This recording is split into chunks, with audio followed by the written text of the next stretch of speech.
naman, yung tanong na hinog sa MPBL. Yes! Hilaw. No, I don't think so. Alam mo, pare, dapat last year pa yan. Nasa last year pa. nag-PBA. Alam mo, siyempre, talagang siguro, he preferred playing for Converge. Hinintay niya siguro na mapunta sa Converge. Yun naman nangyari, no? Gaya rin ng sinabi mo, adjustment. Kailan yan? Alam mo, siyempre, iba yung laro sa MPBL, iba itong sa PBA, no? May import pa. Import, sintatangkad niya. So, siyempre ako, bilang coach, dahil number 1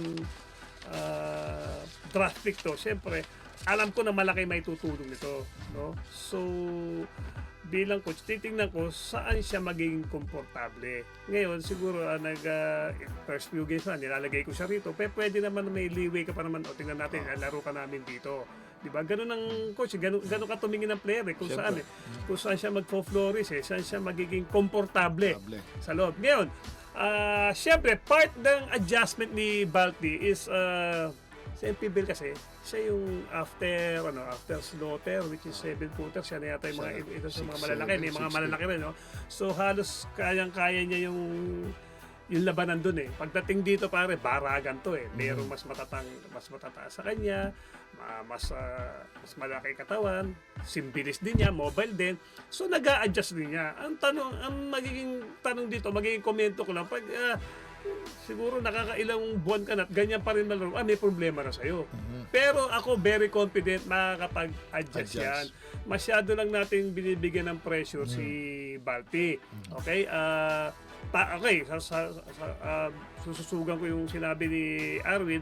Medyo yung sinabi naman niya na ni Balti kasi na pagod pa ako. Medyo tama naman si Arwin doon. Walang pagod, binabayaran ka na ng ganito di ba? Okay naman yon. Pero syempre, yung kay Arwin naman na sinabi niya, okay, masyadong premature. Maaga pa yon. Yun nga, pag siguro natapos itong ilang games na ito, nakakasampu, 15 laro ka na, ganyan pa rin. Mag-isip-isip ka na bata. Mukhang hindi ka click dito sa PBA. Mukhang hindi ka nakapag-adjust. Nakapag-adjust ka man, hindi ka naman yun, para hindi naman yun yung normal na gusto mong mangyari. Diba? Alam mo, minsan pare, kailangan ka mag-adjust at the same time, yung pag-a-adjust mo, gumaganda rin naman yung laro mo. Kasi minsan may ginagawa tayo sa amateur na ito gusto natin, papagawa sa'yo ng coach to. Minsan, na for the sake na mag-adjust, pero hindi yun yung normal sa'yo, hindi ka komportable, hindi ka rin mag-flourish. Pero ito, kaya gumagaling ang player sa PBA dahil unang-una, pag nailagay ka sa isang posisyon na hindi yun yung nilalaro mo sa amateur, medyo naging, naging kampante ka ron, naging maayos ka ron, okay ka. Ibig sabihin, kahit saan ka ilagay, okay ka. Kasi ang player ganun di ba? Kasi alam nyo, mga talakes, sa PBA, nandiyan lahat ng mga galing. Totoo. Diba?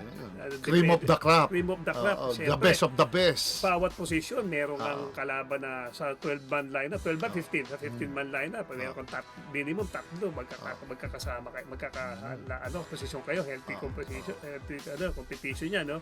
So, titignan mo na lang, paano ka mag-adjust kung first group pero dito, nagse-second group ka, o nagte-third group, o paano ka, kasi pag first group pero you can do anything, kahit medyo nagpapainit ka, diesel ka, mamaya hindi ka naman pala first group dito, second group o third group, kailangan, para kang microwave, pagpasok mo, impact agad. Mga ganong adjustment. Yun naman yung tinitingnan ng coach. Pero ako naniniwala, pare, si Balti, hinog na, okay, sa PBA, yung maturity, it takes time.